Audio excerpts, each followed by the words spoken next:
Let's talk about common sense gun control for a moment. In this day and age, this political environment that we have, this American society, this has become a very hot issue.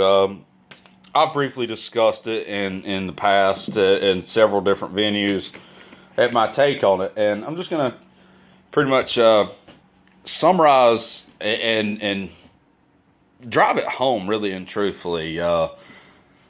Look, the Second Amendment is wrote the way the Second Amendment is wrote, shall not be infringed.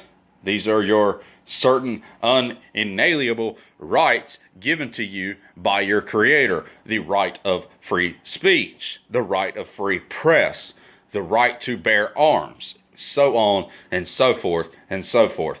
I said it a long time ago.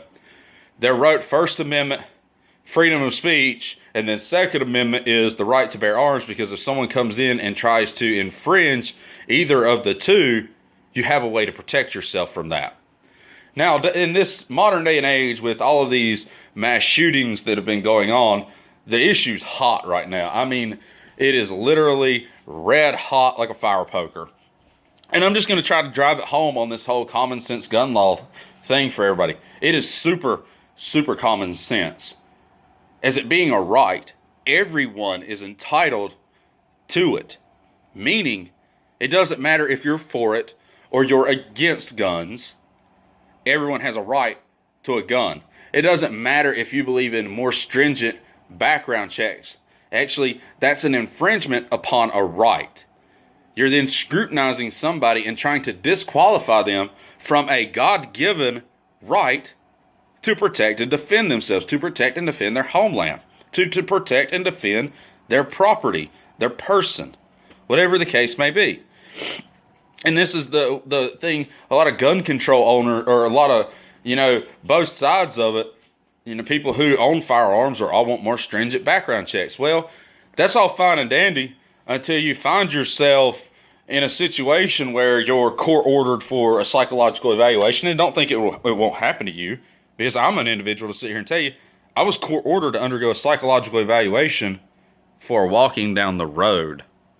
That's right, folks. I knew my rights, and I knew what they were doing to me was such bullshit, and I refused to plead guilty to a charge. So I took a year of supervised probation and a psychological screening and 24 hours community service. That was the verdict that come down with me. That's public record for, and I quote, impeding the flow of traffic. Now, I'm not trying to get hung up on it. I'm just going to tell you the circumstances of it. In my state, impeding the flow of traffic means you sit, stand, or lie on the highway. I just told you, I was walking down the road. We have shared the law. This is what the DA got hung up on. Cars were having to go around me. That's how I got my guilty verdict. We have shared the road laws in North Carolina. So for someone sharing the road, that's now a crime on the person they're sharing the road with. So if you're a bicyclist going down the highway and someone goes around you into another lane, you're impeding the flow of traffic. You can get a year of supervised probation for that, and a mental evaluation, and 24 hours community service. See, this is why the Constitution was written the way it was written. I believe in it. I'm not sitting here saying I'm a loony, crazy person who stocks up firearms and everything else. I don't mean that in a bad way as a loony crazy. I don't believe the end of the world is coming in a race war, or it's coming from a zombie apocalypse. I mean, why worry about that? If it happens, it happens. I see the irony of it, of so many people are ready for this or support this more stringent background checks. Well, I'm going to kind of sum it up and bring it home with this. Say you have to, you're for more stringent background checks.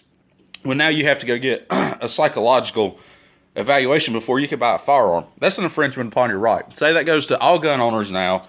You have to be subject to a mental evaluation at any point, anytime. Cool. Okay. Now, here's the question you should ask. Who's doing that psychological evaluation? Hopefully, someone who has gone to school and learned to diagnose people, correct? Well, the mind is a wonderful thing. It truly is. It's a mysterious thing. Something even science will admit we still have not figured out to this day. So that expert that you're relying on to give you these patterns of behavior and this and that, well, it's all hearsay. That's all a formulated calculation, and when it all boils down to it, it's the opinion of someone who went through this training. Well, I say it like that because this is what's happening in America today. We have officers, I'm going to name the great state of Georgia for this one, who are, quote, drug recognition officers. These gentlemen go to a class, they sit in it for however many hours they have to sit in it and learn all these patterns, these signs, these symbols of someone who is a drug user. Specifically, what drug they've used, almost down to the exact hour, if they're under the influence of it or not. Well, here's the kicker of it. There's innocent people going to jail. There's innocent people who are being charged with crimes of driving under the influence of cocaine or marijuana, and they don't even use cocaine or marijuana. So those are your experts. People that are state-trained, tax dollars go into to fund, but they're failing people. Because we're humans. We're flawed. We're going to make mistakes. So when you go to that psychological expert, don't think they are greater than you. Even the world's greatest doctors lose patience. They fuck shit up. Sorry to be so blunt about it, but I'm not. That's really what you're boiling down. You're bringing it down to. You're giving your right to someone else to sit here and say it's okay for you to have that right.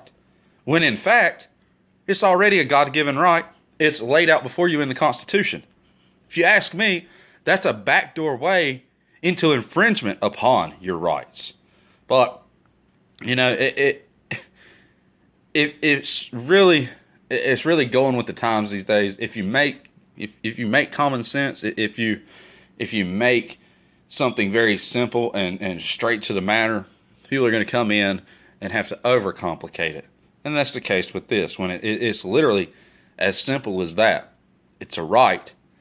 Everyone is entitled to it. No matter whether you believe they should have it or they shouldn't have it.